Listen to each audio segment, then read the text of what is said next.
What's going on? Who just dropped? Shady just dropped. What's going on, guys? It's Dealer back again with yet another RDX podcast. We have a ton of technical issues for you tonight. We're starting a little bit late here due to some stupid shit. Thank you for joining us. We got a lot of great stuff to talk about, including a lot of speculative stuff on Red Dead 2 reviews and all kinds of some really cool PS5 leaks as well. Xbox One X, all kinds of stuff. Thank you for joining us early. If you're here, hit that like button as we roll into some intros. Shady should be joining back. I don't know what happened to him, but D should be back as well. Everyone's dead. Okay, so D's back. I hear him. Let's start with D. What's going on, bro? Let's get your intro going. Hey, what's up, man? Good to be on the show. Your mic sounds like AIDS. What happened? Can you hear me now? Yeah, it's going through a different mic now. Oh man, go ahead and figure that out. I'll come back to you, bro. Colt, what's going on, bud? How you been? Good. I'm excited. RDX. I was on a different podcast last night, and I'm like, wait, where's D? Where's Zocker? Where's Shady? Where's Dealer? I don't know what to do. I'm new. I don't know what to do. Yeah, that was good. Well, a lot of stuff to talk about. Yeah, speaking of Zach, our newest RDX member, if you missed it on Twitter, what's going on, buddy? Welcome to the show. What's up, bud? Thanks for having me, and thanks for making me a permanent panel member. Dealer's the man, and the chat, honestly, guys, I wouldn't be here if it wasn't for you guys either. You guys, like Dealer said, power the show, and you power D out of the show. Look at that. Good job, everybody. Jeez. Yeah, a little, all kinds of stuff going on here. I don't know what's going on. So for now, I guess it's us. D will join back. Shady, hopefully he finds a cure to whatever he's got. And you know what? I want to start by thanking the RDX sponsors, which I can't currently do because my topics list got deleted. And I had all of you in there. So I will try to come back to that at the end of the show. But thank you guys so much. You know who you are. We got a new one to announce too. And of course, I'm having all these issues. But like I said, we do have a ton of great stuff to talk about and some RDX questions as well that we'll eventually get to. But right now, I want to talk about the Days Gone delay. There's been a controversy here between that and Crackdown and which one's worse and who took the L and what company's so horrible and who sucks more. And kind of... Jeez, Cole, I'm sure you've seen some of the drama unfolding here around the Days Gone delay. It's been delayed to April, of course, over February 22nd, which I think is much better for the game. What are your personal thoughts behind, these people arguing about this delay and comparing it to Crackdown for some reason? Somebody tweeted out, FYI, Days Gone just got delayed a month. I think that was all he said, and then people just started and it went kind of crazy. I don't know. This is my take on it. If I was in ownership of Days Gone, I would tell my team, hey, take another month, polish it up, and get it out of the way of these other games. And I would happily delay that game. So just to kind of confirm there, they went. Is that what they did? Is that what you said? Yeah, yours probably sounded better in your microphone than mine did. But yeah, I think it's really good. In fact, I would give the same advice to Crackdown. Either push it up to early, the first part of February, or I don't think they're going to delay Crackdown at all. I think they're done. They've said as much. They're done delaying it. So the only option is to release the last week or so of February or the first week of February. So it's just kind of people just kind of throwing a big fit at, I guess it's bad news when your game isn't coming out as soon as you wanted, but then you have a certain fan base or a certain type of fan base that takes that as an opportunity to throw a big fit and start pushing the blame onto Xbox. And, well, Xbox didn't have any games, so that's that kind of stuff. It's ridiculous. So like I said, it did get delayed to April 26th. This is Days Gone. This is its second delay, according to Shuhei Yoshida. He said it was supposed to come out in 2018, and now it's been pushed into 2019. I don't know. I don't really think it's a big deal. I think a game should be delayed if it's not done. That's why I've said, there's no such thing as a bad game delay. Crackdowns technically had one delay, and then they said February, and then they act like they never said February 22nd. Now they're going to move that around. So at the end of the day, who gives a shit, right, D? Yeah, honestly, okay, if you watched the last presentation of the game, I don't know, like 2-3 months ago, it was kind of choppy anyway. So I kind of knew in the back of my mind that it was going to get delayed anyways. And it's only 1 freaking month. 1 month. 30 days that you got to wait longer for this game. Like, if it was like a 6-7 month wait, okay, I can understand some people being upset, but it's 1 month. You're still going to be having those catalog of games that you got over the holidays, you know, the games that are coming out in January. It's not a big deal. I think it's a little over 2 months. It's not a 30. It's not a 30-day. No, it's April 26th from February 22nd. Oh, so they moved it. Even so, But it's it could be couple of 6 months. months, You want a polished game. You don't want a game that's chugging. That's not all it can be. Give it the time that it needs. Yeah, it could be a year for all I care, right? I just want a game to come out and be just as, polished and great for us, the gamers, as it can be. And if that's a delay, then do a delay. It doesn't matter. The only thing, like what Dee was saying earlier, is that when I looked at this game, when they showed that hour-long thing, it was rough. I was like, man, there's a lot of glitches in this controlled environment that they're showing us. There's a lot of like different animations that are weird. It didn't scream AAA to me. And I think they kind of knew that, and they didn't show it at E3 on the stage. I think they kind of knew, like, hey man, this might need a little more time. And so let's give it room to breathe and give the developers a little more time to make this game what it needs to be for us, which is great. And kind of what Microsoft did with Crackdown 3. And, we're going to see Crackdown 3 hopefully at EXO, and, we'll see how that game is, and we could judge it on that merit. But I think we can judge Days Gone on what it is, because they don't have any other show coming up where they can show it. So I think what you've seen is what you're going to get, just a lot more polished. And I'm invested in the story already. I Sons of Anarchy was one of my favorite shows, so I like the biker element to it, and I like also the DayZ, or what was that movie with Brad Pitt? Those zombies in it. What was it called? Fight Club. World War Z.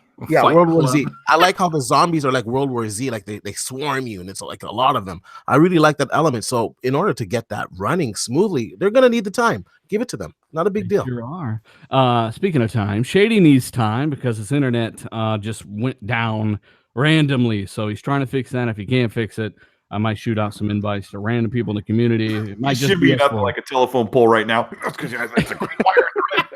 Someone to talk on a telephone wire right now. Yeah, He's blowing the Shesh Empire horn for backup.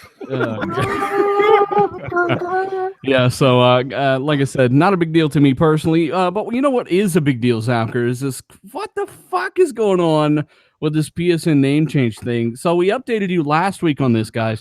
It was in beta. There were some complications. We're like, oh, it ain't that big of a deal, Yeah, it's in beta, blah blah blah blah blah. But there's been an update. What's going on here with some of the crap here behind this? So in the beta of changing your name, they put out a little disclaimer of like important information before changing your online ID. And in this, they talk about you may lose access to content, including paid for content that you have acquired for your games, including content like add-ons and virtual currency. You may lose your progress within games. That includes your trophies, saved games, leaderboard data, and parts of your game and applications might not function properly, both online and offline. Your previous online IDs may be visible to you and other players in some places, but not others. It looks like a complete debacle, and I'm absolutely like irritated that they're not iterating through their database slowly to help get this going, because this sounds like they're not doing that. So as you said before, like it's kind of a complication of how they've essentially what happened was in 06, PSN wasn't even available or all in all territories, and they rushed this network and they basically tied your username to something they shouldn't have tied it to, and it's causing kind of detrimental effects to your gamer card, your trophies, your purchases even. I mean, what the fuck? Yeah, no, it's absolutely terrible, and and I don't even know how they're going through fixing this. Like I'm actually, as a person that knows this stuff, I don't know what they're doing to fix it. I don't know what route they're taking, because I'm looking at all these things that are happening that could happen to your account, and I'm like, that shouldn't happen if you're iterating slowly through it and using the right queries to get the data that you need. It doesn't make sense. I think it's something tied to the original DRM that they had planned for the system, and I think it's something in the back code that they just can't get it out because it's just attached to your account. No. When you change it, it delinks something. I don't know. It's weird. So in database, so I explained this earlier. It's basically the ID that they gave it to. So like, let's say you have a foot, right? A doctor has a foot. If you leave that ID as a foot is never going to change. But then a ligament tears, right? And then something else happens, and a bone breaks. You need to change the data within that foot, basically ID, and they're not able to do that because they put it in a word instead of an ID, like a number. Doctor, So it's you got a foot fetish? Why the fuck are we talking about feet? because I don't know. I really liked his analogy. You introduced me as somebody that gives the best foot jobs, if you remember in the first argument. Yeah. So I had to bring that up again. I got to keep my credit up. Yeah. That's a good soundbite, by the way. Anyway, yeah, that's a God. That's a really good soundbite. I think they'll be able to fix it. Like, what the hell?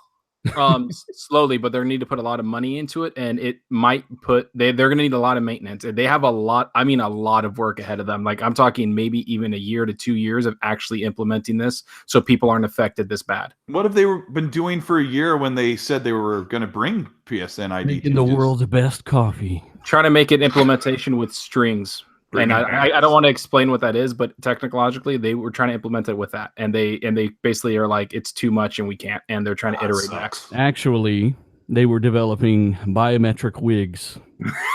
That's an actual patent from Sony, by the way. A wig that reads your sweat, your heat. I don't. Maybe they were working for James Bond. I got no clue. Pre-ordered. Hey, we got to move on to the next topic. We've got some new pre-ordered. Yes, we've got some Xbox One X enhancements that are pretty legit here. People were complaining last week, as we did cover, that hey, back-and-back games are really dialing back. What's going on here? Xbox, they're done with the X, and we're all fucked. No, they got some. They just announced them the day after. Actually, that was funny too, man. You've got Portal. You've got that enhanced in 4K. Left 4 Dead 1 and 2, and Half-Life 2, essentially the orange box, is now Xbox One X enhanced, and people are enjoying the experience. Cold Eastwood, they are, and then today they announced. Even though dudes are obsessed with old games. Yeah, somebody just said, "What's with these guys being obsessed with old games?" Like, well, maybe I'm obsessed with the shit I might have already purchased. How about that? Yeah, I mean, if a game's a year old or is 30 years old, if you still like it, hey, that's cool. They also. I love this game, but they also back and padded Star Wars Lego 2, which covers the New Hope, Empire Strikes Back, and Return of the Jedi. That's the first one I played. It's a fantastic game. And there's another game, and I don't even remember what the second one was. The chat will say. But yeah, so 2 more back and pack games today. A few days ago, those 4 enhanced ones. And then a couple days before that was Crisis 1, 2, and 3, not enhanced. So it's still cool.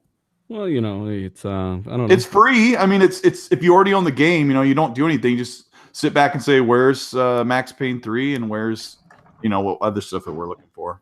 Oh, Max Payne, the hours I put into that, man. That'd be great. That'd be fun. I'm sending out some invites here for people to kind of join and play off of us here, but apparently everyone is Shady's back. Shady's back at least. So hey, it looks like we got the crew. Shady, can you hear us? Yeah, I can, and I can also confirm that the fucking reptilians and greys are working together. They tried to get me, but not RDX. I'm glad to be here, Zucker. Welcome to the club, bro. Let's go. The reptilians and the greys. The reptilians and the greys, yes, and they sound just like that, a bird. So you missed a few topics here, Shady. You're up on the telephone pole, smacking the shit out of the shoes around the power line there, trying to fix your phone line for some reason. That's right. We talked about the PlayStation Network name change debacle. I know you had a lot to say on this. You've kind of looked into it. I'll kind of give you the last word on that, and we'll skip forward a couple topics here. Okay, I just saw another statement. I guess it was by Sony again that also included the fact that you might actually lose access to the games altogether, even your paid DLC. Jesus! You guys also saw that, I guess? No? So, I mean, what's next? Your PS4 bricks itself? I don't understand. It's pretty rough.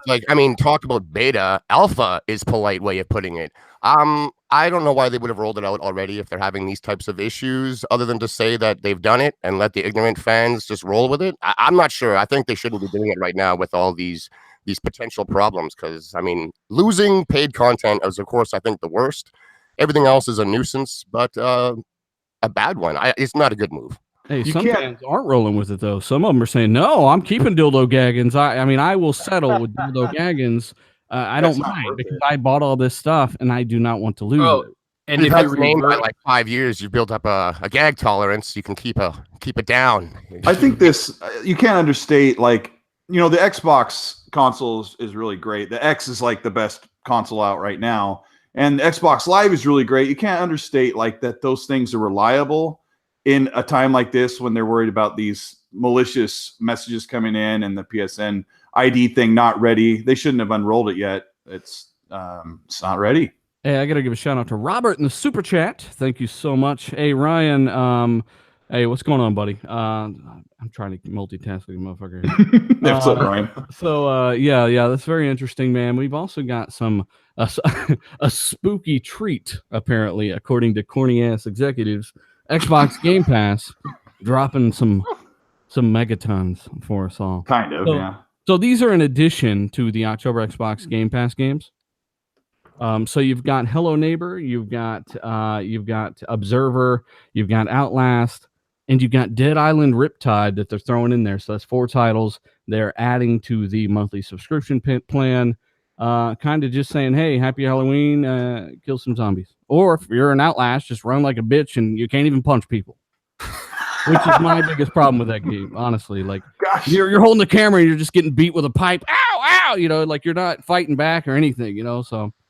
that Outlast looks really cool. I watched a review on it. Rutger Hauer is the main voice from the bad guy from Blade Runner. It's Drips Cyberpunk 2077. It's all first person. It's got like the Batman Arkham investigation type stuff. Have you guys looked into this? No. no. I just played Outlast a little bit, and I had to Outlast turn it or off. Observer? The Observer. Oh, I'm sorry. Observer. Jeez, if I said Outlast, I'm a fraud. You sure No, did, no, and the you sure Observer are. is Rutger Hauer's the main character. It like I said, Drips Cyberpunk 2077 is in first person. You do investigation mode like Batman. You interact with the world. You creep around, so it's kind of got like the jump scare stuff. It's that total cyberpunk thing. You hack into computers that look old, but they're kind of high tech. Yeah, it looks really cool. Yeah, Rand liked it. And he plays Barbie Horse Racing 2018, so... Red all door- Just kidding. Yeah, you know what? Hey, it's kind of an in addition to what their games lineup is supposed to be for October Games with Gold. So keep your eye out. They may have some new stuff there. Shady, real quick, have you played any of these? I haven't played any of them, but I watched a couple of streamers I enjoy play that Hello Neighbor, and they had a good time with it. It looks weird. I'll give them all a go. No huge standouts. What Colt was talking about sounds pretty interesting. I'm down with all that future cyberpunk sci-fi stuff myself. It tends to sit well with me, so I'll give them a shot. Nothing to write home about, though. That's Observer, just so you know, if you go in looking for those. Not the Observer, according to the chat. I think that's what Colt said, actually. According to file sizes and some game code that people are able to pull up in their libraries by holding left and right bumper plus start and view button at the same time or some shit. People are getting the impression that Xbox One X version of Red Dead Redemption 2 is going to have either an installed or optional 4K texture pack. You know, much like Shadow War had the optional cinematics pack on the X. The texture pack was not optional, though. So that means that the X version may have 4K assets where the Pro does not. Pro has also been confirmed at around 1440p. Using a checkerboard method, it comes out to a checkerboard 4K, but only one axis is full and the other is like 1080p. So it's basically 1440p. The X version is supposed to run at 4K, but I guess we'll wait for the full analysis there. What are some of the advantages you think we might see here, D, with the X and the Pro versions of Red Dead before we get into some of this other stuff? I think with the extra bandwidth, because Rockstar, they usually take advantage of what system they're working on. So I think with the extra bandwidth, we're going to get some better textures. I think we're definitely going to get those 4K textures where the PS4 possibly won't have it. I think the frame rate obviously will be a little bit more steadier. And I think it might have a little bit higher level of detail. Remember Grassgate? So how many extra blades of grass do you think the X version is going to have? I don't know. I think we'll see at least 5 extra blades of grass. At least 5. All right. I think the balls on the horses on the Xbox One X version, I think they'll be more veinier. Oh, jeez. So just so you know, right now that install size is 88 gigabytes. I'm not sure if that install is complete because according to their site, it's supposed to be 108 on the X and 99 on the PS4. So that's a 10 gigabyte install size increase over the PS4. If you remember, Shadow of War's texture pack was 10 gigabytes, the 4K asset. So it very well could be, according to some of the code as well. People are saying, well, this does this, and every game that has a 4K pack has this line of code. We will have to wait and see. I'm not going to be that absolute about it. But if they do take advantage of all that bandwidth, over 100 more gigabytes per second of bandwidth over the Pro, then you should have better textures. But a lot of games don't use that bandwidth, right, Colt? Mm-hmm. Yeah. We didn't even get any 4K textures for Shadow of Tomb Raider, I think. I think it had some kind of lower in what they would call definitely 4K assets. Yeah, it definitely wasn't doing it, and the bandwidth was there to make it happen. But yeah, it doesn't always happen. But Do you guys have any idea why the downloaded Red Dead right now is only sitting at 88 on Xbox, even with an X? Not sure. Like I'm looking at my brother's. I don't have it pre-ordered yet. I've got my name in a couple contests out there. Plus, we're approaching holiday season. You never know. The community is generous. I'm gonna pre-order it Thursday night, regardless. It's none of that type of thing. But I was just wondering, why do you guys think it's at 88 and not sitting at 100 like it is on just the PlayStation right now, let alone 108? Might not be all those assets might not be greenlit. Hey, if anybody's on the base Xbox One or the Xbox One S, let us know what your install size is. Is it 88 like the X? Because we know obviously it should be a bigger file size than the X. So Junie Pratt says yes, it's 88, but I don't know if he's referring to your question if that came in time. Yeah, that was mighty quick. I'm not sure. Mm-hmm.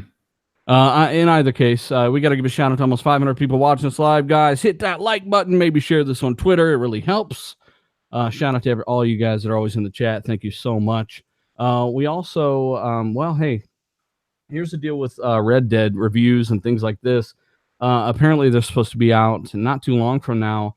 But there is kind of some speculation that the X might get the higher score, much like Assassin's Creed Odyssey. It's 5 points or 4 points higher than the PS4 versions. Same thing with Shadow of the Tomb Raider. Well, no. Yeah. Same thing with a bunch of games. Man. Yeah, it's kind of weird. But when it comes to the review scores here, what do you think this thing's going to get? There's a lot, because it's our last show before the game comes out, Thursday at 12 Eastern. What do you guys think this game is going to clock in on meta-wise? And be sure and let us know in the chat as well. I think it's going to do a 9. I'm going to go as far to say a 9, 9.5. I think there's going to be some perfect 10s out there. There's going to be some 9s. And I think when it averages out, it's going to be a 9.5, something like that. Because if we're going to say this is going to be the game of the year, that's basically the scores it's going to have to get. Yeah, you're right. The competition's stiff. What about you, Colt? I think it'll be like 95, maybe a 94. 94, 95. Yeah. Zonker? I'm gonna have to go with a 93. I think it's gonna be game of the year, but I don't think it's gonna beat the Metacritic of God of War. But It can't be game of the year, Zonker. I mean, I'm just saying. You haven't even played it, Zonker. Malaka. I would have to say, yeah, definitely been 90s. Not sure where. The last one I think was a 96, right? So that's impressive. That was 10 years ago. Almost 10 years ago. So I'm with D. I think it'll get a bunch of 10s, high 9s. I think it's going to lose some points with a lot of the snowflake media of today because there was some hard 100-hour work weeks put into this bad boy, and they might feel guilty enjoying themselves playing it. So they got to dock points. I think it's gonna be really, really, really high. Like lots of 10s, lots of 9.8s. It looks like it just from the trailers that it's gonna be amazing. I think Assassin's Creed Odyssey deserves to be kind of close to the 90s Metacritic area. It's freaking great. It deserves to be in the 90s minimum, like 90 or up. Like Assassin's Creed Odyssey is absolutely phenomenal. Like to this point where people still are like, "Is it really that good?" Yes, it's really that good. Quit asking me. Oh man. So I give that game like a 90. Fuck. 91, 92. Yeah, I got it at man. I got it at 96. It's fucking phenomenal, and all that. Of course, each person's gonna have their own experience there. But at the end of the day, Red Dead is looking like it's going to steamroll a lot of stuff out there. There's also some pretty ridiculous deals. If you go to Best Buy, Fry's, GameStop, you can get $100 off any Xbox One system if you get Red Dead 2.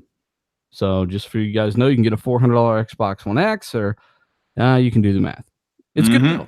Or get the bundle like with Fallout 76 or Battlefield 5, and for about $460 you can walk away with an X and 2 of the brand new games. So yeah, it's kind of cool. It's crispy smooth, as you'd say. A crispy smooth 95. Crispy smooth. You told me about an article before we went live here. Apparently, Red Dead employees some of them have actually spoken out on some of the stuff there. And I know we weren't really going to go in on this because it's kind of a big story. We haven't had a chance to go all in depth, but apparently some things were kind of really off there that Kotaku has uncovered. And it's not just, a few people stayed 100 hours. Rockstar kind of sending out company notices and stuff. He tried to, the article writer tried to basically, say that they have a very intense crunch time, and we're not talking just crunch time. Oh, it's about to release.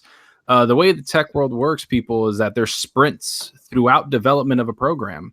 You could be sprinting 4 years before something comes out, and you're crunching as much as you can, and then you take a couple days off, but you still work, 40 to 50 hours a week, and then you sprint again for another 80 to 100.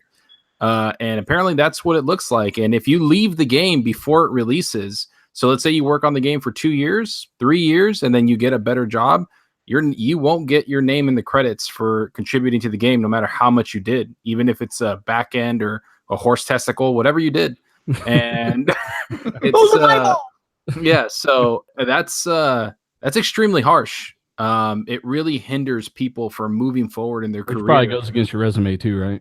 Yeah, I mean, people would be like, "Oh yeah, let me look at the thing you're in there." Sweet, like yeah, you were part of that game, and now they're not able to. And this is a tech thing. This isn't just a game developer thing. This is a tech problem that has been going around for years. Where I was taught in the classroom that this is a problem, and that to be aware of this, and the big companies that do it, so you stand up for yourself and you discuss with your fellow employees, so you kind of form a union so you're not abused.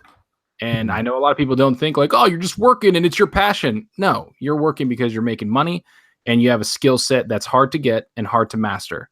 That's what you get paid for, not because you have a passion. And that's when you become The Witcher. Hey, so yeah, I don't know. I don't want to go into that article too much because we don't know enough, but apparently there's more to the story than a few people work 100 hours. Yeah, there's some stuff going on there. But at the end of the day, I ain't gonna feel guilty playing the goddamn game. Motherfuckers made money. I'm about to play some games, and it's gonna be pretty amazing.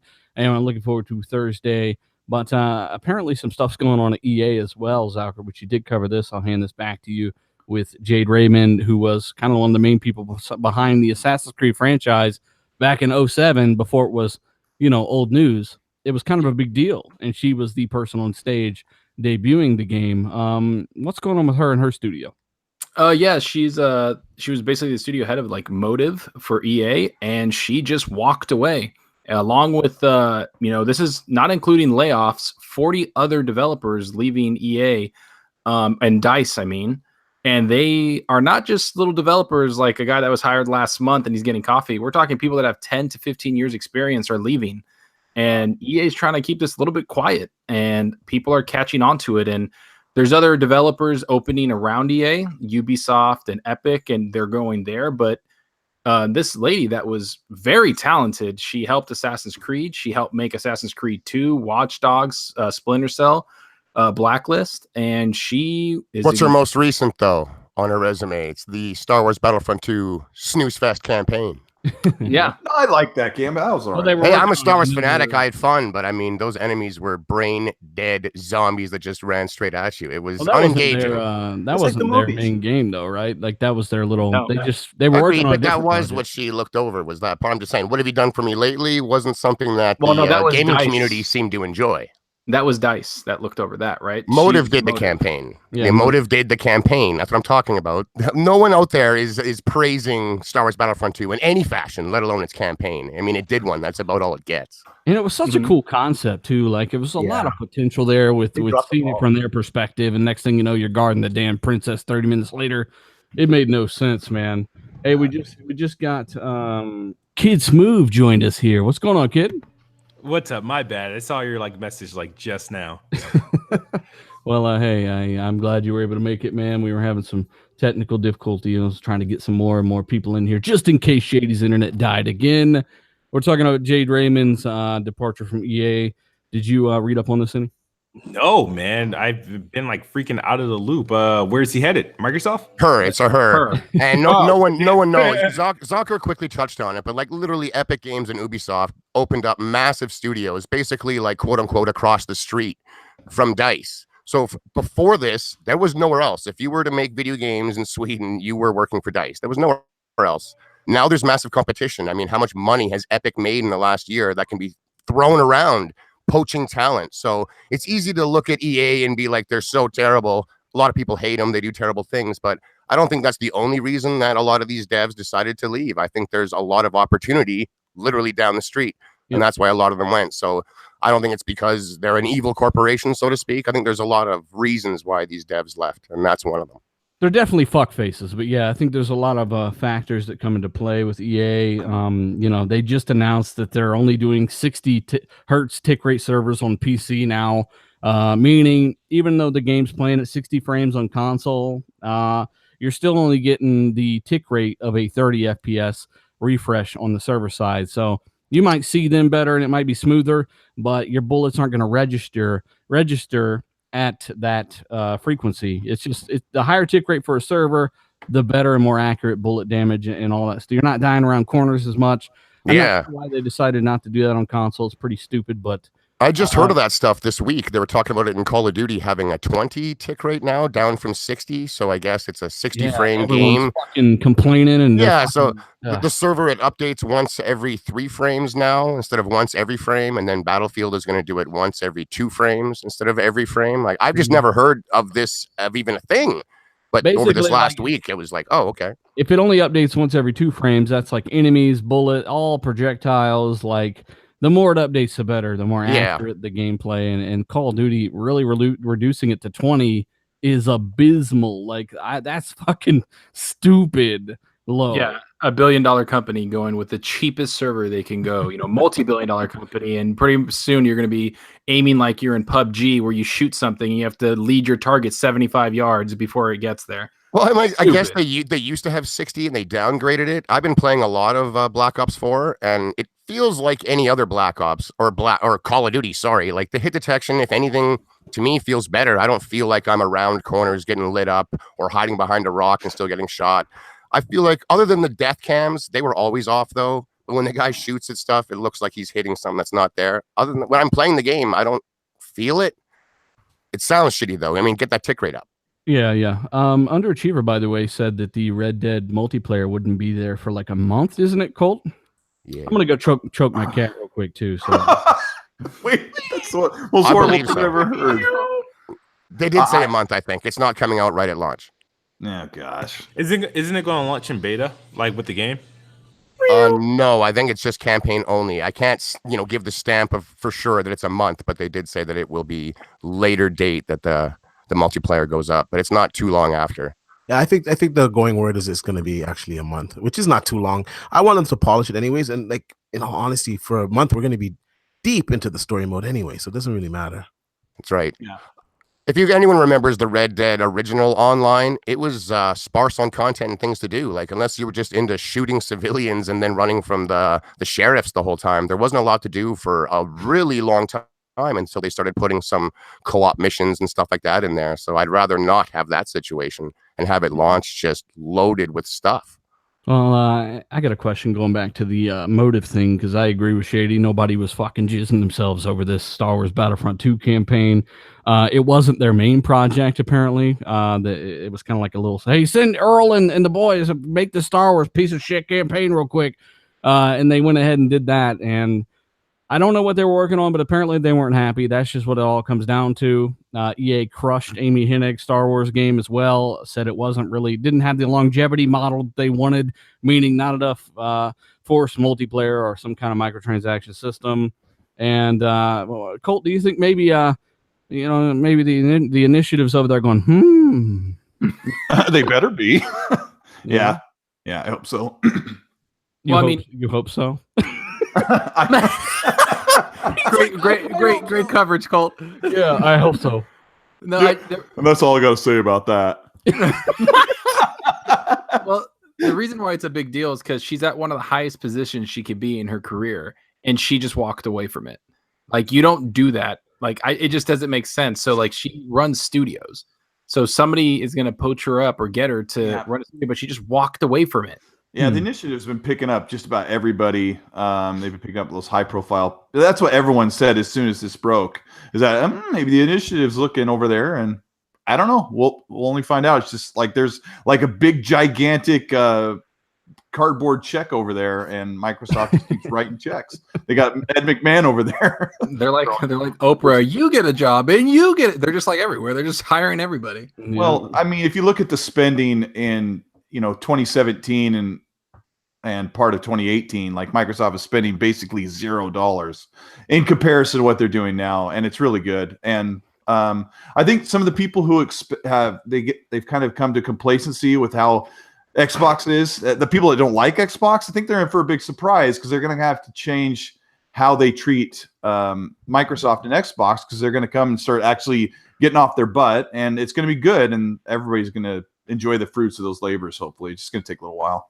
On that Jade Raymond front, I mean, it could be as simple as she just didn't like the project that Motive was working on next. And when you're high up like that, you typically don't offer that as public opinion when you're out. Like, I'm not down with what's coming up. It's trash. You don't say those things. You just excuse yourself from making that game and move on. And she's, like Zucker said, up there high enough and been making the big bucks for a while.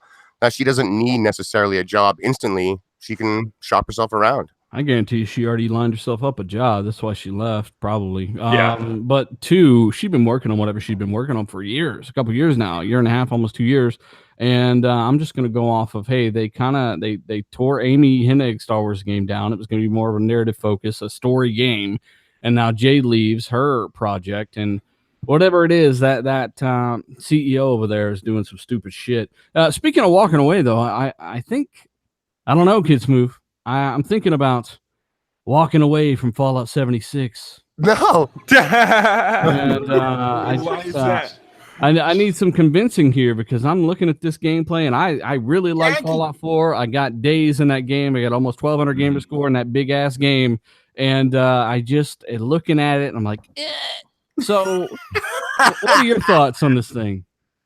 Well, I was never interested in Fallout, and then from the gameplay that they showed, it looked like garbage to me. So it was just like, okay. But it's pretty stiff. It's like you're wrapped in a cast. Your whole body's in a cast. I want to kill you. Like, do you feel like, I don't know, man. You get what I'm saying. Watching that gameplay, it's hard. It's hard to go back. I think Fallout honestly is one of the most overrated franchises ever. Oh, I'm sorry. Truth. The difference is the reaction from people who are playing it, the media, and preview players. Are the way they talk about Red Dead is so different from the way they talk about. No one is saying, well, be very cautious about this in Red Dead. You may not like it, but they sure are saying that about Fallout 76. And I am like really on the fence. Like, we'll play the beta because I pre-ordered it, but like after a couple days in the beta, it might be that decision where I'm like, do I not do it? I didn't have time to try the beta. Shady, did you? No, and speaking of said beta, anyone who's pre-ordered it on Xbox, it's exclusive, baby. That makes it awesome, right? Anyways. Right now, literally right now is the 4-hour window today. What they're doing is each day there is a 4 to 8 hour window to play, so they can try and get everyone that wants to, hopefully, and can, of course, on at the same time, because they're trying to really flood these servers, I guess. And right now is that 4-hour window. It started around 7 o'clock Eastern, I believe, and will go until 11 o'clock Eastern. Actually, Shady, that is completely wrong. What time does this show end? Around, I don't know, about another 45 minutes, 35 minutes. That's when the beta starts, people. So, well, yeah, you don't want to play it now. I mean, the first hour or two of the beta are going to be buggy as hell. It's the last hour and two that are solid, of course, absolutely. Don't use servers, so you're never going to get on anyways. Everybody's going to be all right. Oh, man. That's right. But after the show, you got some time to grab in there, if for an hour or two, and then tomorrow again, same. There'll be another window. I'm just not sure when that is. I'm looking forward to getting into this myself. I just want to explore this highly detailed looking wasteland with my co-op buddies, hoarding everything and building up an in-game sesh empire castle. It's gonna going to be sweet. a slow. It's Then going to we're be a gonna fucking nuke it to the ground. Yeah. No. Yes, it's gonna happen. Yeah. We're definitely trying Fallout 76 in between here and next week, though. We'll kind of give you our impressions on the game. What's with Frozen Volts in the chat? What the heck?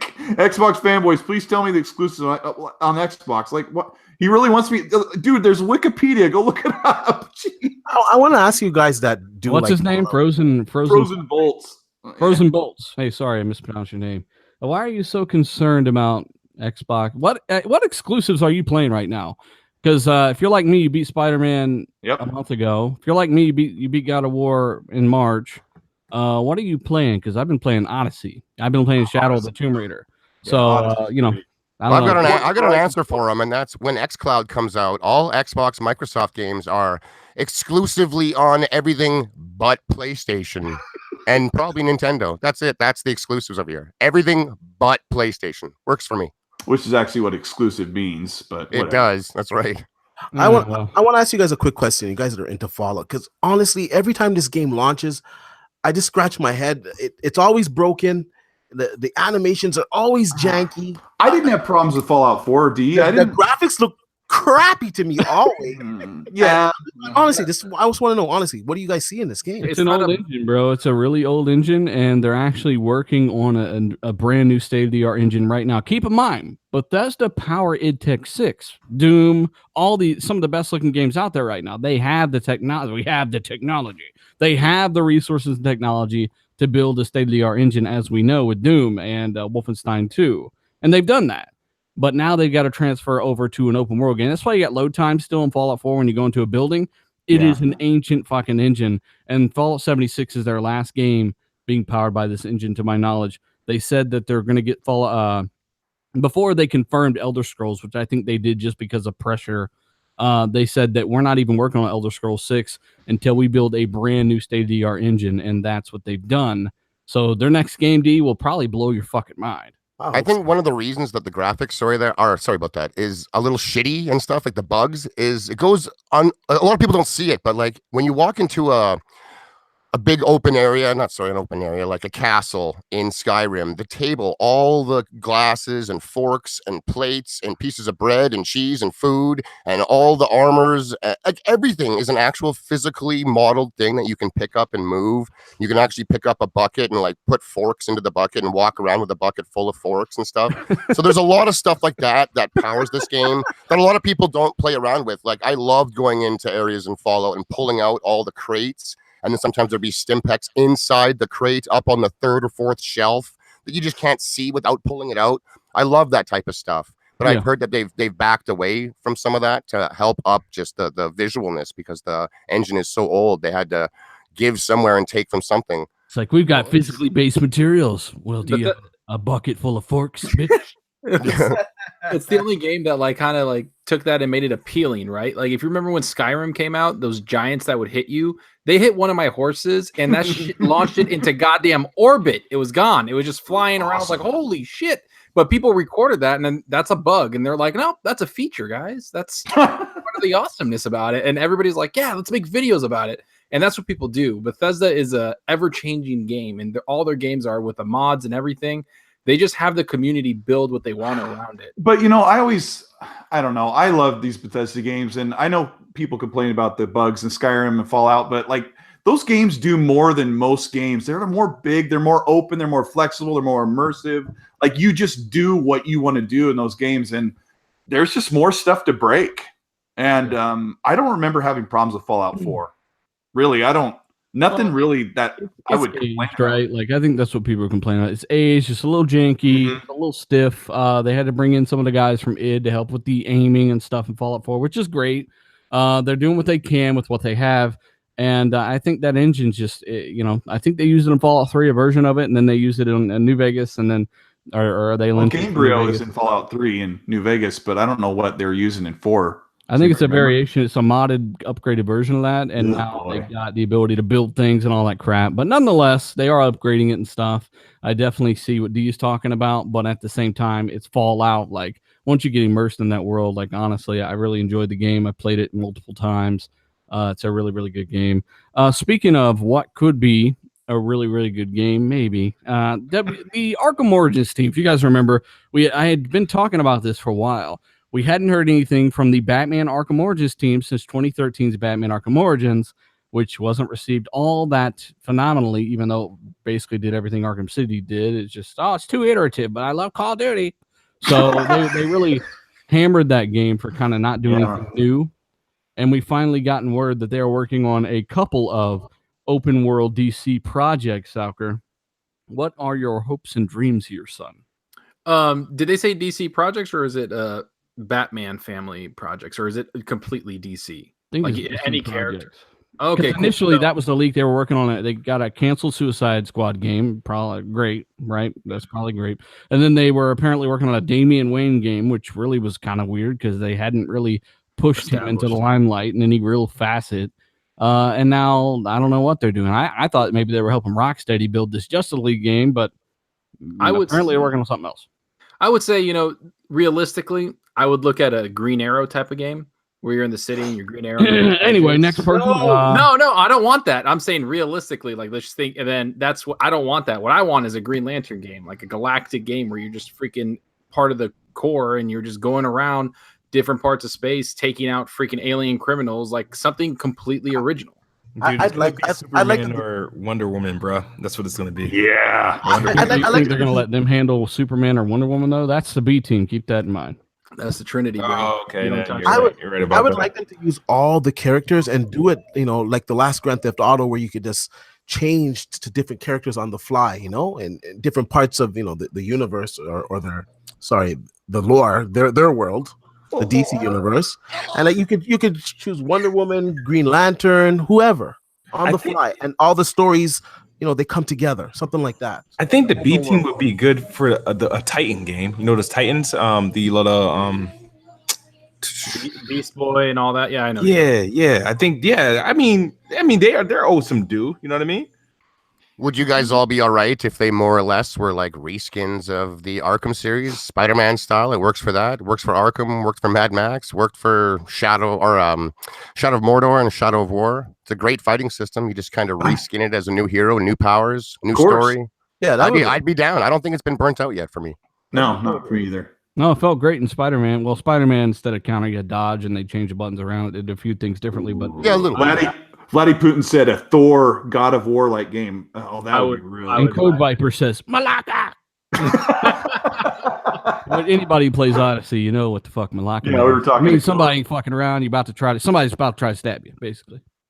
So, if that cloud tech stuff is real in Crackdown 3, I'd love to see a Hulk game that uses that kind of stuff. That'd be sweet. Ooh, that's the wrong. That's not DC. My bad. Well, in either case, these guys are working on something.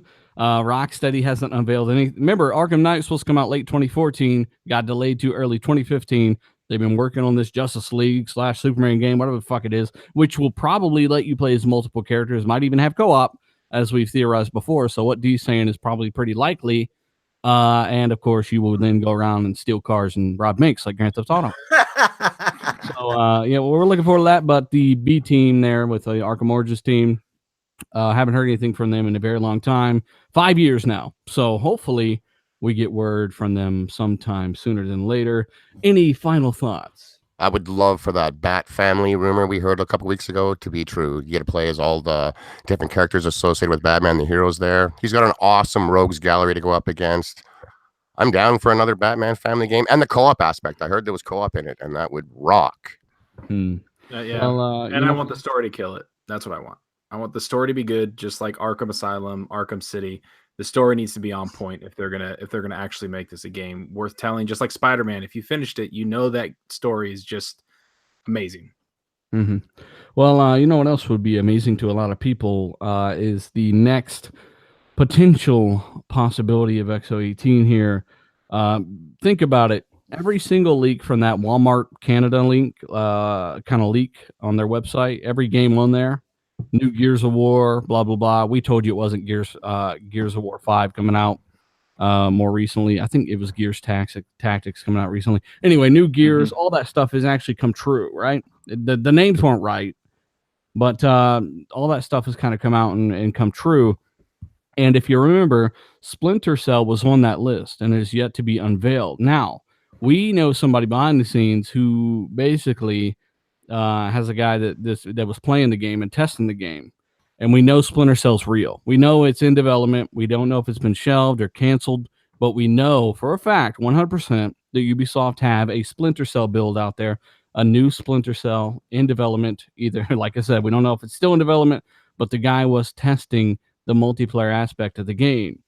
Now, there's some rumors going around saying that something like that could be unveiled at XO 18. And Kid Smooth, is that kind of a big move? Is that big news for someone that's tuning into that event? Absolutely, a new Splinter Cell game. That's like the big third-party draw. And Phil Spencer said third party will be there. And if you think about Microsoft marketing deal, I mean, there's only one game that won't be out by the time XO 18 comes, and I think that's like Battlefield 5. And I'm like, what are they gonna do? Demo it? They're not gonna show you a brand new trailer. So I mean, I'm looking at Ubisoft, and then I'm looking at maybe, I don't know, another marketing deal for another game or maybe Capcom with Devil May Cry and stuff. But I think that would be like the biggest news, and probably another unannounced first party IP. But I think Splinter Cell could be that little secret weapon that might shock us all at XO 18. Yeah, it would be interesting to see where they take that. They did do the Splinter Cell kind of Easter egg character. Sam came back, voiced by Michael Ironside and everything in Ghost Recon. He acted like, he wasn't working on anything else, but of course he's an actor, and a pretty good one at that. Thoughts, Cultist Eastwood? I would love to see Splinter Cell. Conviction is one of my favorites. Yeah, I loved it way more than Blacklist. Sorry, dealer. Nope. But I just love Michael Ironside, the character. I thought he's just better. And that game's great. Yeah, I think I'm with the rest of the panel. This is going to be a multi-plat, but it'll be cool to see it on stage if it's true. Yeah. Shoot. Go ahead. I think Colt just spilled. Oh, no. And honestly, I mean, what other developer do you trust more right now than Ubisoft? I mean, I trust them a crap ton, with especially Odyssey that came out, which is one of my favorite games of all time now, and Origins was really good, and Far Cry 5, they're a developer that's not, they're kicking ass right now. They've turned it around, yeah. They've turned it around a lot, and they've updated the games that were lackluster that they released, and they brought updates to those, and it's just great. And so if you remember, I trust it.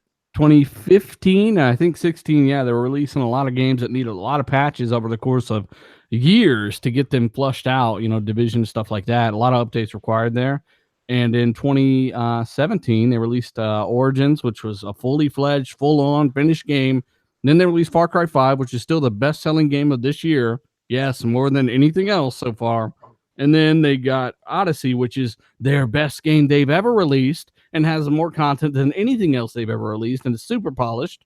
So I'm kind of with you, man. I was down on Ubisoft quite a bit because of their titles they were releasing. But if their new stuff's indicative of Odyssey, holy shit. Splinter Cell could be back in a big way, and I would like that to have full front-to-end Human Centipede style co-op. Don't say that. Gee, I don't know about all that Human Centipedes, but co-op sounds nice.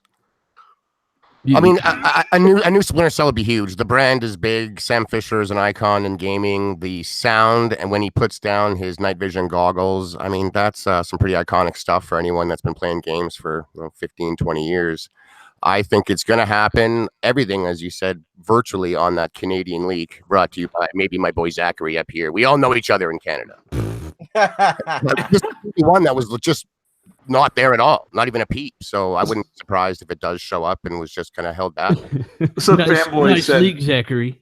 Some fanboy said that Splinter Cell is just a poor man's Metal Gear. What the fuck? Yeah, I mean, Splinter Cell games rate anywhere from 85 up to 94 on Metacritic. So they're highly rated. They've always been well received. They're really good. Yeah, 94. Yeah, 94. Jeez. I got it right here if you want to see. They're extremely I tactical. believe you. It's just that that's really good. My favorite one, Conviction, is an 85. Blacklist is an 82, and you freaking love that game. I liked it a lot. Yeah, I mean, Chaos Theory is the 94, so they've all done really well. So what makes it the poor man's Metal Gear? Just fanboy talk, probably. Oh, just idiot talk. It was actually Michael Porter in the super chat says a Navy SEAL game. So you're talking like SOCOM or some shit. Yeah, that would Which be is, good. they've been disposed of, by the way. Zipper Interactive is they're gone. Someone said Sam Fisher. Transformer. Somebody said Sam Fisher still has most of his eyes. Just saying. Versus Solid. Sam Fisher. I didn't love Metal Gear Solid 5 Phantom Pain. I played it like 40 hours, and I was like, oh man, I don't know. It just kind of fell apart for me. It got super weird, but really high rated game too. What do you guys think they would need to change in the franchise for it to basically stand out and actually sell very well? Do you think they need to go kind of Ubisoft and open world and make it an open world spy game? I don't know if that would be good or not. What do you think, Dealer? Sorry, What do you think it would be good for Splinter Cell? the opposite of what I should have done. What did you say? Zocker said, what if Splinter Cell went open world? Would that be good or bad? I feel like everything. I feel like it's got no choice.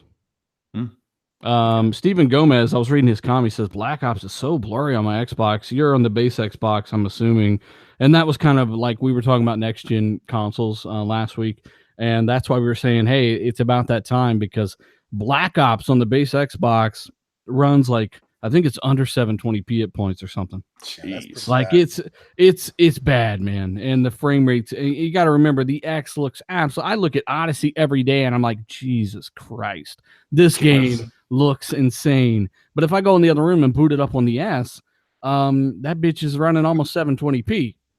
So the base consoles they're struggling, man. It's been 5 years. By the time the next one comes out, it'll be 7. And it's about that time. So I completely understand, Michael. Hang in there. Phil Spencer's running to your house right now with a new Xbox. Hey, real quick on that next gen talk, Dealer. We got a question from chat from Sean786. He wants to know, with the streaming stuff, do you think that they might be able to use that for next gen's consoles to make them even more powerful? So it's, say, a standalone Scarlett on its own, but if you have a good internet and you want to do it, you can hook it up and it can be even more than that. Well, that's a possibility.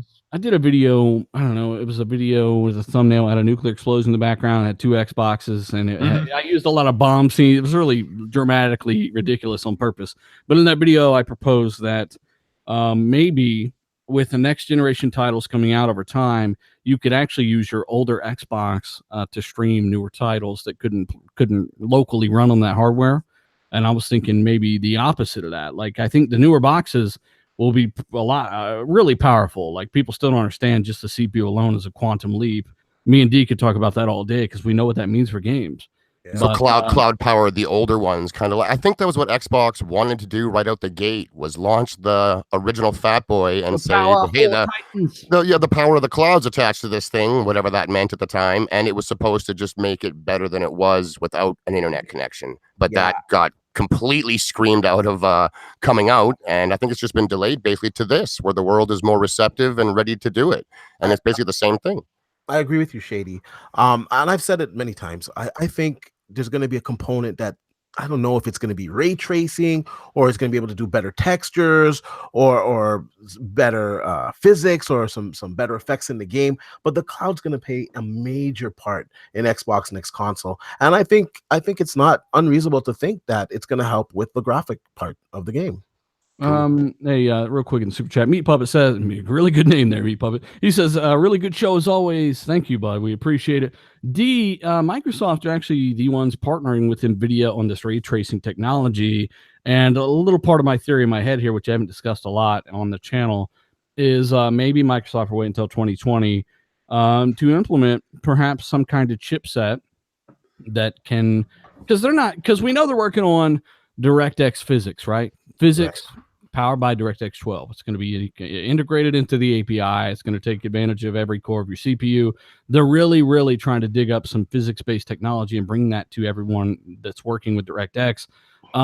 Is it possible that maybe they're bringing maybe a special, you know, how certain cartridges had the FX chip, and now Star Fox can render 3D, you know, and other games can't. They don't have, because that's the thing about older cartridges. That's why they use cartridges. They would have a physical chip that, oh, this cartridge, this game needs this special chip to play on this Nintendo. Like, part of the processing was actually in the cartridge, and that's why cartridges were so expensive, and some are more than others.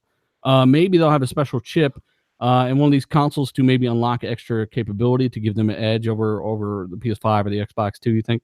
Yeah, I don't think that's unreasonable either. We know AMD said not too long ago that both the PlayStation 5 and the next Xbox are going to have their own secret sauce. So this could be something that Microsoft is working on. I don't think they're going to have a new API with ray tracing in and release a console that doesn't support it in some form. That doesn't make sense. You know, they're going to want to be able to push their technology out on their own products because that's where they're going to make their money, right? So I think the cloud's going to play a big part with, I don't know. I don't see, we're thinking out loud. And, you know, when you say these things, people like 3 years down the road where it doesn't happen, said, oh, you said that back in 18 that they were going to have ray tracing. You fail, you know, and like, it's just a thought, but it is a possibility. Well, that's why I think that's why a lot of people enjoy the show, man, because obviously we're damn accurate on this channel with hardware and what's coming out and what's come out in the past. And we like to kind of talk about this kind of stuff because there's a lot of people that are curious about it, man. Like, I don't think anybody here that's smart should think, oh, I'm taking every word D-Batch says literally, you know, because you are just kind of thinking out loud, right? Yeah, well, they slayed me with that Ryzen chip, man. Oh my God! Hey, guess what? At least you said something, and they were just sitting there, not saying nothing. So what can you do, man? Well, the difference was, thanks, Sean76 for that question, man. I was wondering the same kind of stuff. Could this just superpower tech that's already in our house as well? Good answers. Well, it's a possibility. You never know. Like we said, ray tracing is the future. Real-time ray tracing.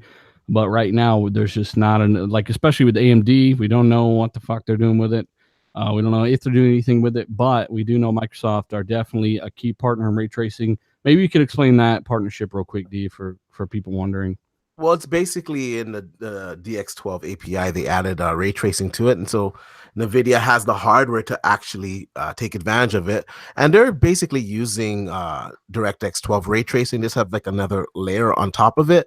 But it's basically the same thing. You know, they put their own little GameWorks spin on it. But yeah, it's great for, you know, tracing the path of light. So you get much better light qualities in the game, like reflections, you know, the sky reflecting on the water, you know, on the glasses, you know, the material, shadows, you know, it's the holy grail to gaming. You know, I think ray tracing is one step, and then the next step would be path tracing.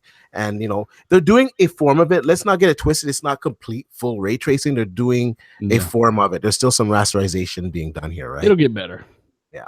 It'll get better. It's not fully dynamic and all that stuff yet in terms of how certain movies do it. Well, you see, it's very computational, because even the 2080 Ti, the rumors are that it's going to be basically doing 1080p, 60 frames per second ray tracing. So this is where the cloud could come into play, you know, up in with the servers up there, computing these massive amounts of computational numbers, crunching them all, and giving you real-time ray tracing through the cloud on your console. It is possible. Yep, you never know. Hey, we got to give a shout out to almost 600 people watch this live, guys. Hit that like button. Maybe share this on Twitter. We appreciate it. Nonetheless, man, the conversation around next generation is interesting. Who's going to do what to have the edge over who, right? Like, it could go any way. But as we've said before, I've seen some things behind the scenes. Microsoft are definitely going to have the power edge. And, you know, I said last week, PS5 2019, because they got to come out earlier because Microsoft are so confident. But at the end of the day, that's just a guess. It may not be, you know, so who knows? I just want to talk to you a little bit on that. AMD, they have the Navi GPU in the labs right now. They're testing it, and apparently it's running better than they expected.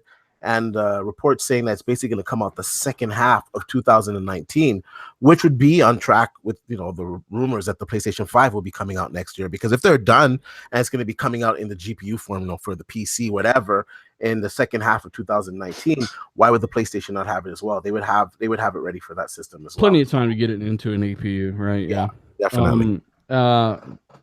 But yeah, it's all awesome, interesting discussion. Speaking of interesting, we've got September's NPD, and I'll start with the consoles and kind of move down the list here.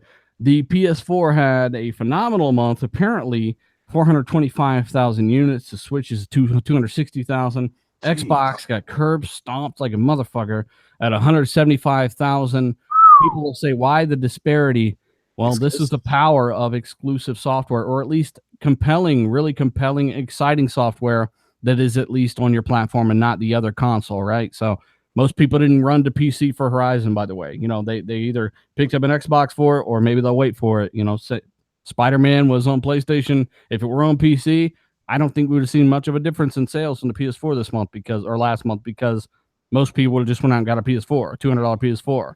And really good marketing. That red PS4 Pro Spider-Man bundle was super hot and made them really hard to get and drove up demand. Like, it was a really smart move.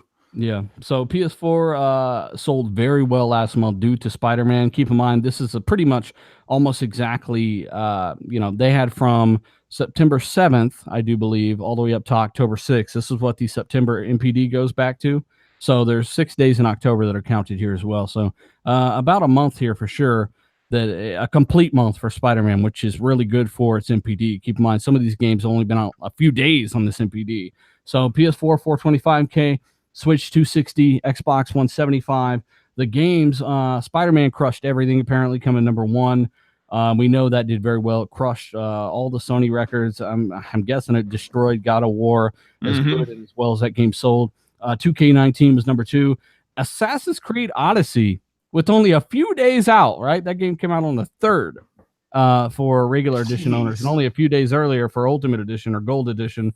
That was number 3 on the NPD, only having a few days in. So the word of mouth is huge with Assassin's Creed Odyssey. It's doing far better than Origins, which had none of this negative press. Is Call of Duty on this list at all? Not yet. No, it wouldn't make this list. Because I remember, if you remember, Call of Duty saying that they actually have the record for highest digital sales on the PlayStation. So it outsold Spider-Man on just the Sony platform. That's pretty big. I think that was in a certain time frame too, though. It was like the first week or first few days, I guess. I mean, overall it might not, but I suppose I'm not trying to tear down Spider-Man here for anyone that thinks that's what it was. And Call of Duty should be a bigger game. I mean, it's multi-plat and stuff too. It should be a bigger game as well. It's Call of Duty. I mean, I know, but just in case in just the Sony ecosystem, it was apparently the biggest game ever digitally for them in, I think it was the first 3 days. Like, you're right, it was a stipulation, but that bodes well for the numbers for the month whenever that hits. I guess it's next month. Yeah, it's gonna do well. But like I said, Odyssey, even with just a few days on the NPD there, keep in mind it ended October 6th. This game came out on the 3rd, I do believe. So Odyssey is doing extremely well for only a few days on. Then you got FIFA 19, you got Shadow of the Tomb Raider, which actually made it to the number 5 slot. They did say it did outpace Rise of the Tomb Raider, but keep in mind that was an X1 exclusive. And we know that sales are kind of behind expectations because it's already been on sale on the Xbox, I think, and the PS4 at and PC. And PC.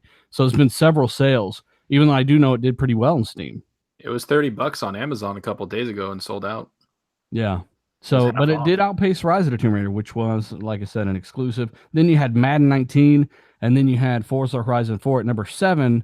But keep in mind, that game also came out only a few days before the end of the NPD. October 2nd or something. I think it only counted the $100 version, the Ultimate Edition. Something like that, yeah. So it did pretty well for the Ultimate. I think they said that the Ultimate Edition of that game did very well, actually. And Microsoft said pre-orders were well ahead of expectations. Zauker, thoughts? Well, to be honest with you, in this generation, there's only been one game to me where I've had friends and people that I know that are not, part of the community or don't keep up with any of this, that they wanted a game. And that was when Halo launched, Halo 5. They're like, I need to get an Xbox. I need to play Halo. Spider-Man literally was just just like that, mirrored it. I know people that went and pre-ordered PlayStation 4s, bought PlayStation 4s just to play this game. I'm one of those jackasses. I went and bought the custom PS4 Spider-Man version, beat Spider-Man, and I haven't touched it since, and I feel like a jackass, but I enjoyed every minute of it. And that's what this kind of screamed to me, is that people really just wanted to play Spider-Man, and they saw the game, they saw the trailers. And to be honest with you, the Monday Night Football like trailers that they had on there, the cinematic trailers, were freaking on point. And it doesn't surprise me that they sold this much, and Spider-Man crushed it. It's one as of the good as Spider-Man was. I've seen. Go ahead. Yeah, I was gonna say, as good as Spider-Man was for Sony, like it definitely pushed a lot of Sony merchandise. Do you think the game itself would have done better if it was on everything? Oh, of course. Yeah. Of course. I mean, no doubt it's going on, millions of more devices, but this is, we're just talking about what it's done already now, and it's crushed, man. It was marketed perfectly, I think. Man, Yeah, I bought that game on the X. Yeah, I bought my PS4 because of Spider-Man more than God of War. That was just an extremely awesome bonus. I knew that God of War was coming about the time I bought that PS4 early in this 2018. And yeah, I was just waiting for Spider-Man, and that was just one of those games that Spider-Man, I had a smile on my face the whole time I played it. It looked great. The photo mode, I messed around with it probably 5 hours of the 25 or 30 hours I put into the game. It was great, and it ended on a really great note. Like, just showed the talent that Insomniac has. Spider-Man photo mode was pretty raw, man. I started to like photo modes because of that, and had it all. It basically maxed all the settings, all the LODs out. The game looked phenomenal in photo mode. Hey, Beaner in the super chat, man, you got to change your name, bro, so I can not be accused of being an idiot here. Says thank you for doing the show. He's at work, he can't listen live, but he wanted to offer his support. Thank you so much, buddy. So yeah, Spider-Man crushed. God of War not on the list there for all games, or at least a mix of the platforms, but I'm sure that's even still doing pretty decent numbers. Such a good game. Anybody else kind of got Kismu? What are your thoughts on this NPD? Are you surprised at all? Surprised that Spider-Man outsold like NBA 2K. Yeah, you're surprised at that? Really? Yeah, because 2K. From hardcore like gamers, you would like Spider-Man. We all expected Spider-Man to be a big seller, but NBA 2K is like massive. It sells for the year. You know what I mean? It's like you don't outsell NBA 2K on both platforms. Like, it just doesn't happen. So that's why I was like, oh, that's pretty big. The magic of 2K, kid, is some of the guys that are always talking about exclusives and this has no games. Mm-hmm. That's one of the few games those guys actually do play. Isn't 2K wrapped up in some play 2K though?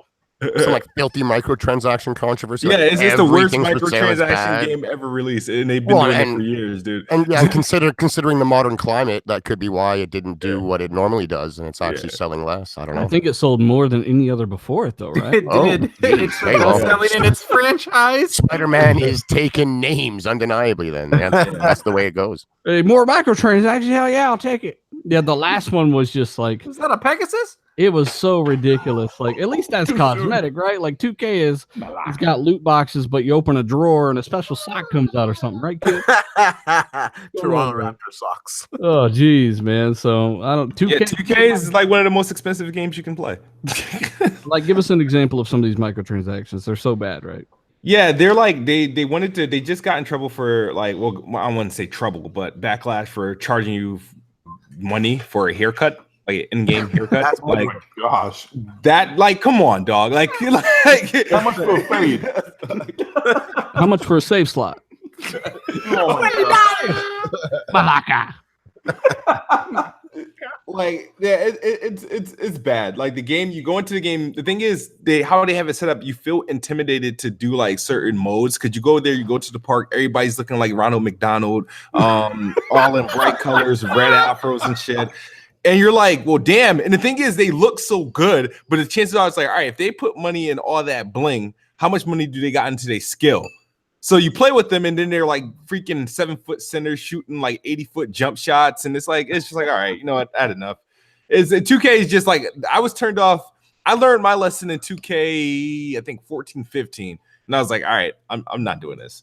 Because it was like, I'm not going to grind to get to where they're at. And I was like, for me to like fit the picture, I have to cop a couple of VC only thing about the VC, it only works with that version of the game. So when next year's game ain't like you can carry that VC over, it's like you gotta reinvest. So virtual currency is the microtransaction currency, Yeah. VC, and it only works in that year's 2K.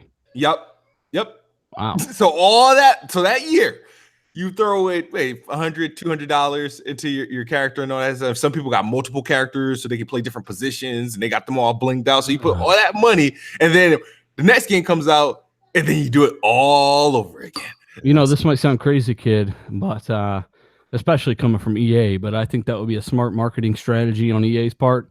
Really going after 2K and saying, "Hey, we're not doing this microtransaction, bullshit that they're doing in live NBA Live." Yeah, live doesn't feature any. That's just crazy. That's one of EA's games that don't feature any microtransactions. You sure you can't buy any magic socks? I mean, come on. You have to play for everything that you can add to your character. You can't buy skill. You can't buy clothes in that game. You have to earn it. Yeah. Well, they need to market on that then. Earn your skill, earn your rank or some shit. There's your slogan. It's shitty, but try it. So Nobody's gonna buy that. yeah, no one's gonna buy it. PS5 tech leaks. We got some patents going on here, and this is in regards to PlayStation VR. Not only are they developing a next generation PS4 VR headset, which will likely feature higher peak brightness, higher pixel density, things like that. It's going to look a lot better. But apparently they're getting rid of the glowing dildos and the camera to track your movement. Now keep in mind that the glowing dildos, the little PlayStation Move things, come from the PS3. And they had a bunch of those for $7, just sitting around in warehouses. You could get them like nothing until PS4 VR was announced. Next to Guitar Hero plastic stuff. Yeah, and then that price jacked up. But now, according to these patents, PlayStation 5 are utilizing wristbands with 2 built-in cameras that are actually rotatable.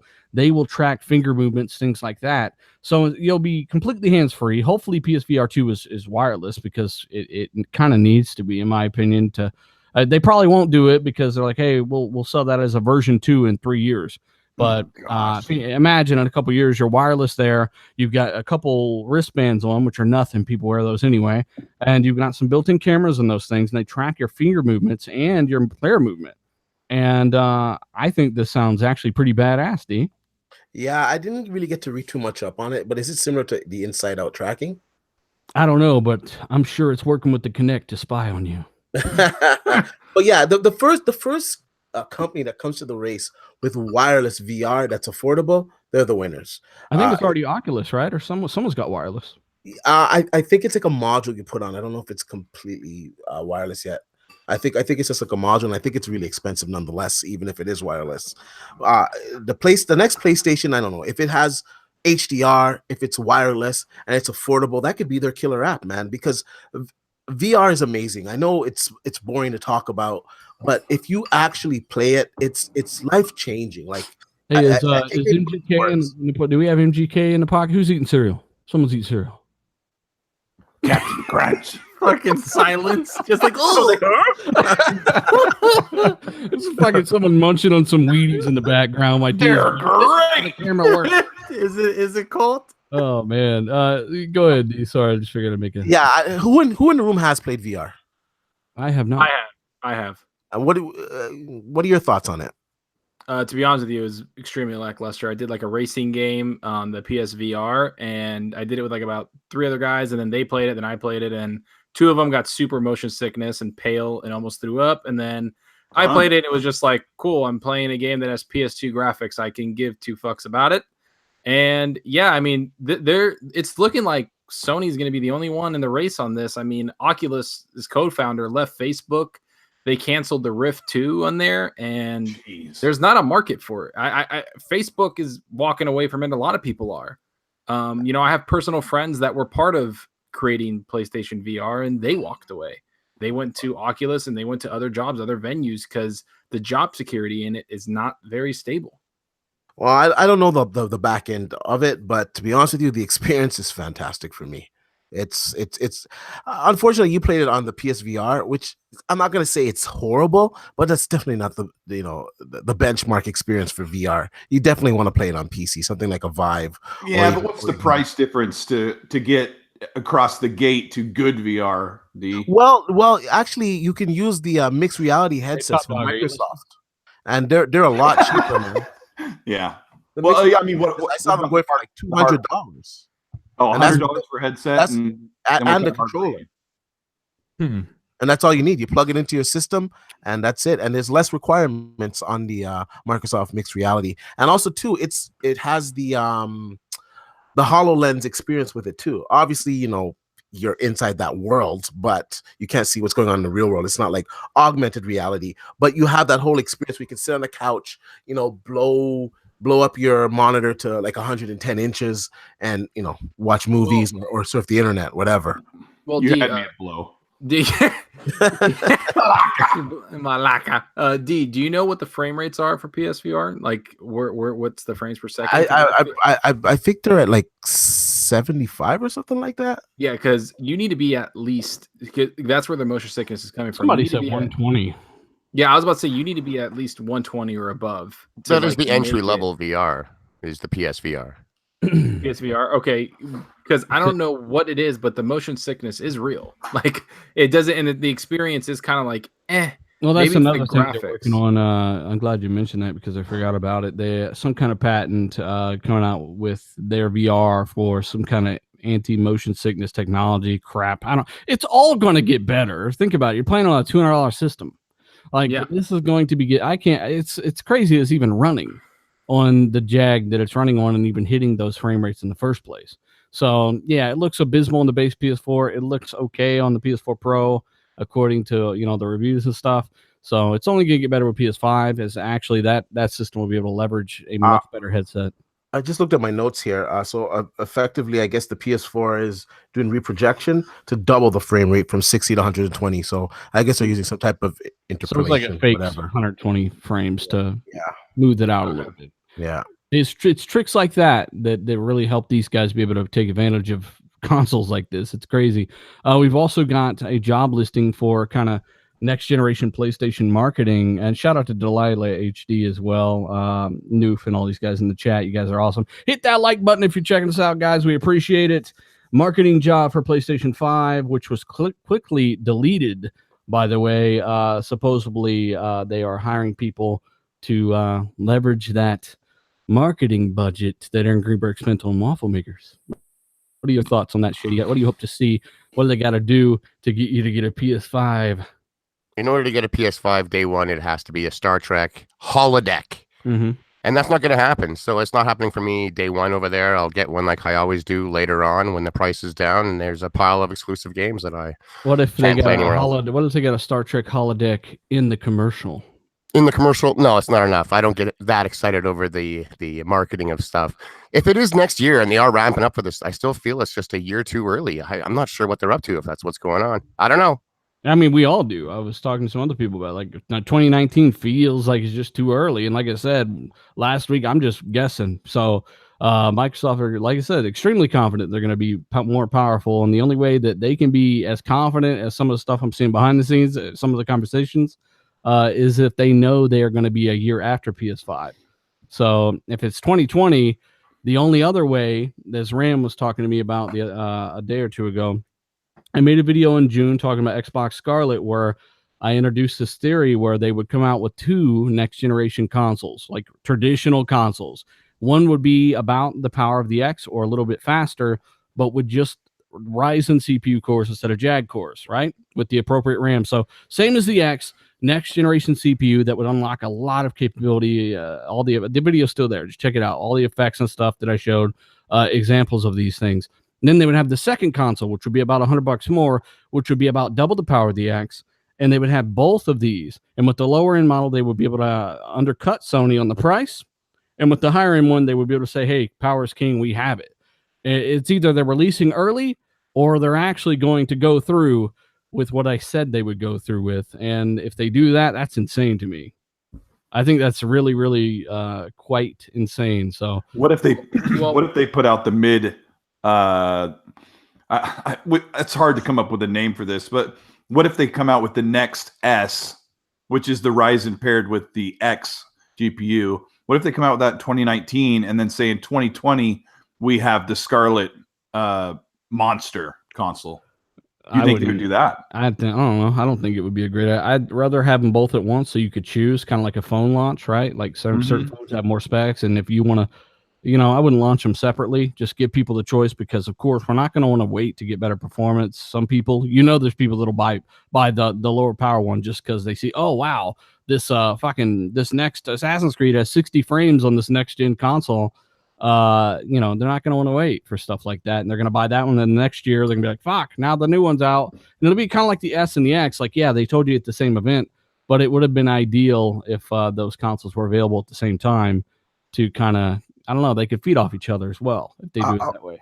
I'll say this, for them to come out a year later after the PlayStation, they better deliver on being the most powerful console, and not just by numbers. You'd want to see that, once again, where like ray tracing could come into effect, where you're getting this experience over there where the games are just looking completely different to anything that you've seen before. And that's how you get market share. If it's just slightly better than the PlayStation 5, I think the system will still do well. But I think at that point in time, coming out a year later, will hurt them. They have to be leaps.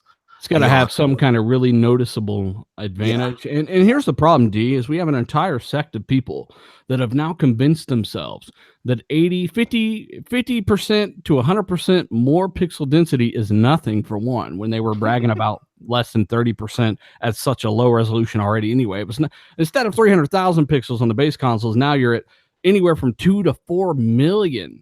Double the resolution of the Pro on a lot of games, especially when they're scaling and all that stuff. Just much more consistent experiences, and now that's nothing. 4K assets are nothing. Additional reflections, ambient occlusion, that's nothing. Nothing matters anymore to these people. So what? It's got to be something crazy that's like, holy shit, I gotta have this to get even these crackheads to admit that okay, it's better. Well, I think with this job posting, I think it's more indication that maybe the PS5 isn't coming out next year, because the job posting just got posted like last week or like 4 days ago, whatever it was. And then they had for next generation consoles in the job posting, they deleted that line, and then they deleted the job like a day later. And, you got to think about the job hiring process. It takes about, 3 to 4 months to actually get someone on there. And in that 3 to 4 months, that person is supposed to basically help direct a global marketing campaign for one of the biggest, if not the biggest console generation that's going to be coming up. Well, I think 4 months, they can still have 9 months or more by the time it would come out if it were 2019. I think it's plenty of time, but yeah, you're right. It could be 2020. It could be 2020, and I think that's where it's going to be. Sorry, D, but it's going to be where they're going to, show off what the Scarlett and what the PS5 can do at the same time. Plus, they'll announce the PS5 in the spring. So if what Soccer is saying is true, by the time this person gets dug into their job, that marketing campaign would need to be like right now. So they would need to do it like immediately as soon as they got in and got started. So, and maybe they want to do that. Maybe they, let's be honest, these companies kind of know what they're doing with each other. They kind of know what Xbox is doing, and maybe they want to get out in front and be like, hey, this is the PS5, before Xbox is ready to kind of show off their things. We don't know. And they kind of did that with the Pro, right? They didn't show it at E3, and then they just had a September in the corner, right? Like on a little freaking YouTube video, like, hey, there it is. All right, bye. And that's it. That's what they did. Other Zinc in the chat said, no way PS5's in 2019 because it'd be $800. And this is kind of like what we went back. Not true. No, not Scorpio, true. Like, not true at all. The PS5 is most likely almost completely designed and ready to be assembled really soon, like in the next year or maybe the few months, depending on when it's ready. Obviously, when they start building it, it's at their price point. They're already acquiring all of the components to build it, right, dealer?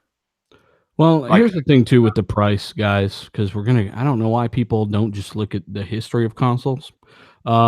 These consoles are never $800. They're never $700. The PS3 debuted at $500 here, and we're talking about United States prices, obviously, and a lot of the I would say most of the market actually kind of translates to be about the same. Canada, so it's usually more expensive. They fuck you guys pretty hard over there for some reason. But I'm talking $400 or $500 for new consoles. That's about what they debut at when it comes to these consoles. PS3 had a $600 SKU over here, but that was a higher memory. It had more hard drive space, but it debuted at $499. So that was $500. That was Xbox One 2013. Yeah. So keep that in mind. No $800 consoles. It's never going to be a thing. And, just like with the X, everyone was saying it's going to be $700, $800. I'm like, what the fuck are you guys talking about? So once again, yeah, they could definitely. There's already a Chinese kind of pre-built PC that's kind of assembled like a console using an APU.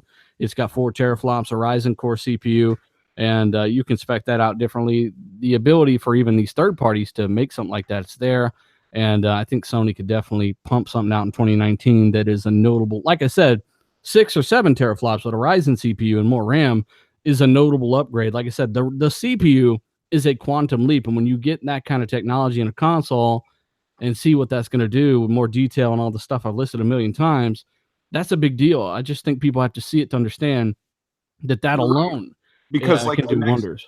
The next S, if it has the X GPU with a new Ryzen CPU, like that's already next generation. You're talking, it would be doing 1800p native on so many games at 60 frames with setup like that, and that would be next generation. I mean, people were calling the X next gen, right? Because they're like, it's better than the Pro. It's got to be next gen, So I'd definitely say that qualifies to be next gen. But be excited about the next consoles. In other words, I mean, for the PS5 and the next Xbox, like it's going to be a nice difference. It's going to be the difference we wanted, and what developers have been begging for is to get out of this generation. I think that's one of the only reasons why PS5 would release in 2019 is that they just need to get away from that Jag core. But I'm 50-50 on 2019 or 20.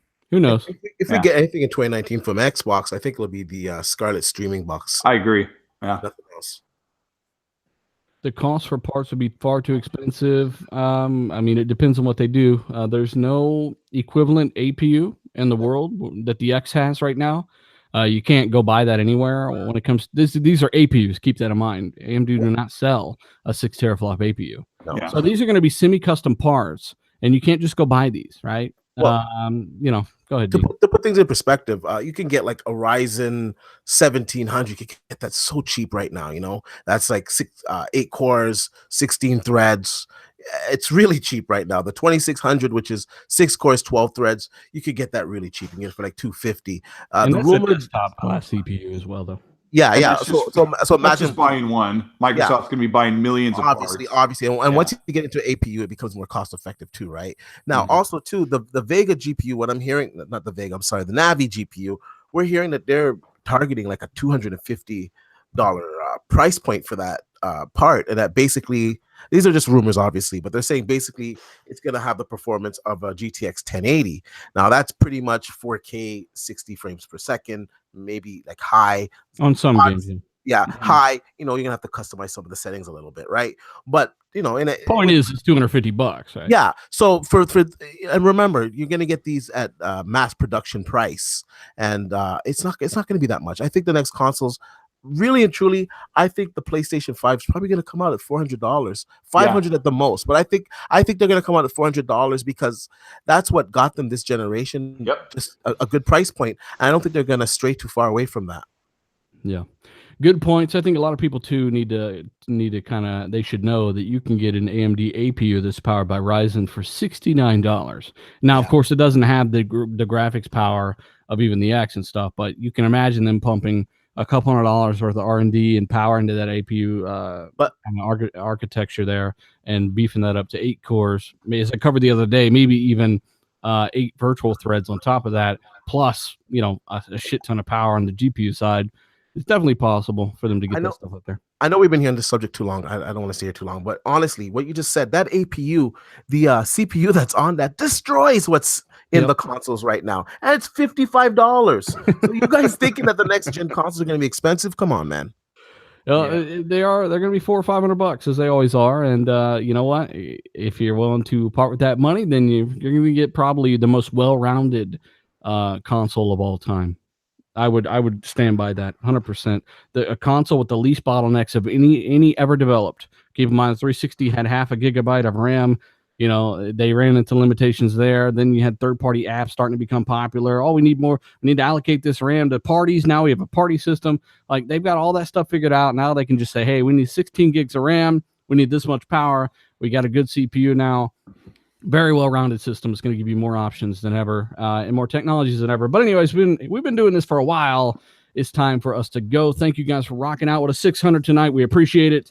Hit that like button as we get into our intros. Check out the links down below. Like I said, thanks to the patron sponsor. Sorry, I had deleted my topics list on accident like an idiot, and I had all you guys in there, and I'm going to have to go get all that stuff and all that after the show. But thank you guys so much for doing what you want to do. If you want to become a sponsor of the show, check out that Patreon down below. When I say RDX benefits, by the way, RDX benefits on Patreon, that's the game giveaway stuff, which I've changed for kind of different reasons according to Patreon. So if you want to win some games and stuff, check out that Patreon link down below, and check out everybody here on the panel. We're going to get to some outros, guys. Colt Eastwood, man, what have you been playing, and where can people find you? I'm 75 hours into Assassin's Creed Odyssey. I'm trying to get as much out of it before Red Dead. It's really great. You can find me at Colt Eastwood on Twitter and on Xbox and YouTube. And hopefully I'll have a video like drummed up for the end of the week before Red Dead comes out, because I need another break to just game. Yeah, speaking of videos,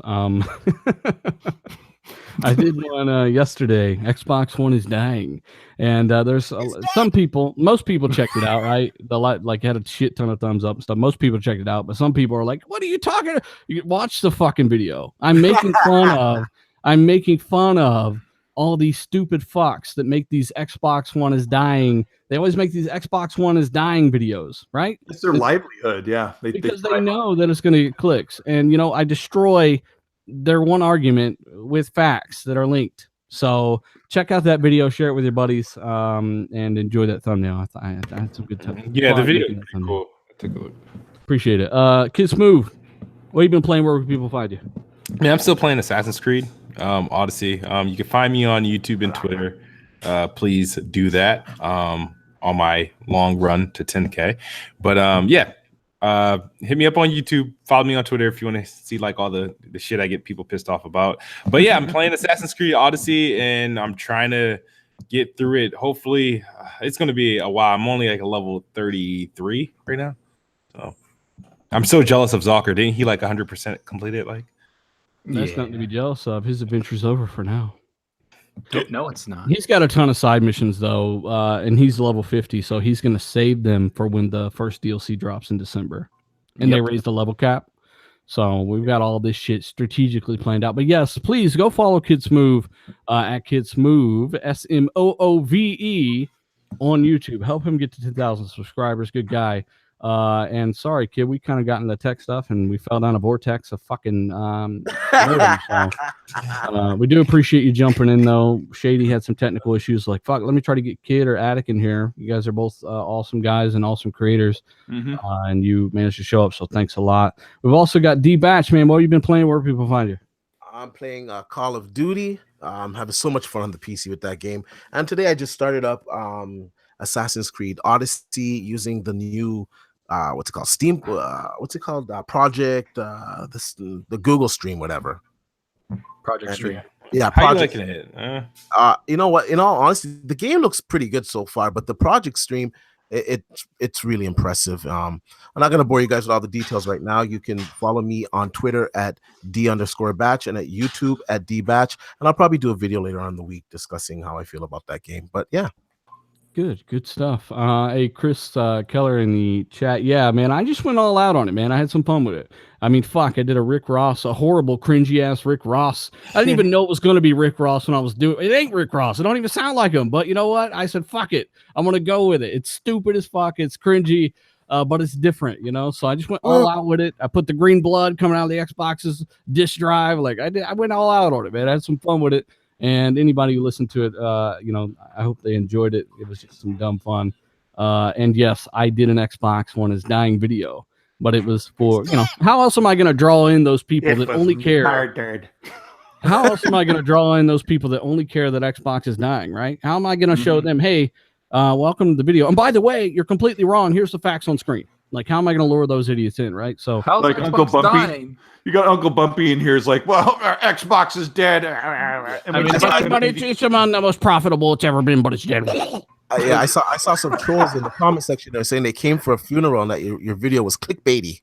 I'm Yeah. I'm Oh my imagining people gosh. clicking on it thinking, oh yeah, Xbox is dying, and then Rick Ross's man titties are in their face. You're like, I hate Xbox, but I watch all the content related to it, and I sit and watch all the podcasts because I already beat Spider-Man.